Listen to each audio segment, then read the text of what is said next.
Hello YouTube. It is Burbazooka. Finally it turned out that it causes lung cancer. You will not believe it when you find out what you are talking about. Contaminated air can lead to serious health problems, and the risk of developing lung cancer is very high.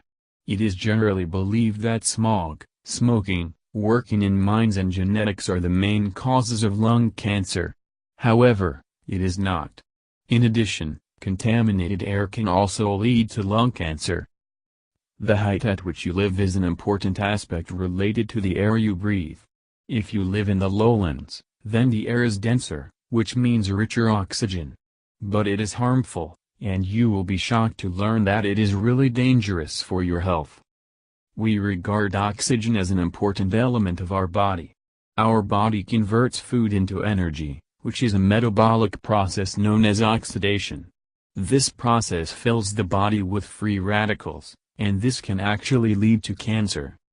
These free radicals cause huge changes in your body, which can even change DNA and mutate cells. This is the beginning of cancer.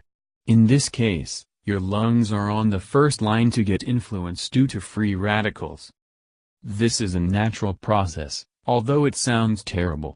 Therefore, you should think about moving higher, which will reduce the risk of developing lung cancer. Mountains are a place where you can find a healthy and more light air that will allow you to breathe properly. Regular visits to mountainous areas will help your lungs prevent the spread of lung cancer.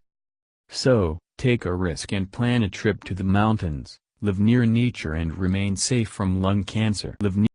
Thank you for your time and attention listening to me. Don't forget to hit the like button and subscribe to our channel.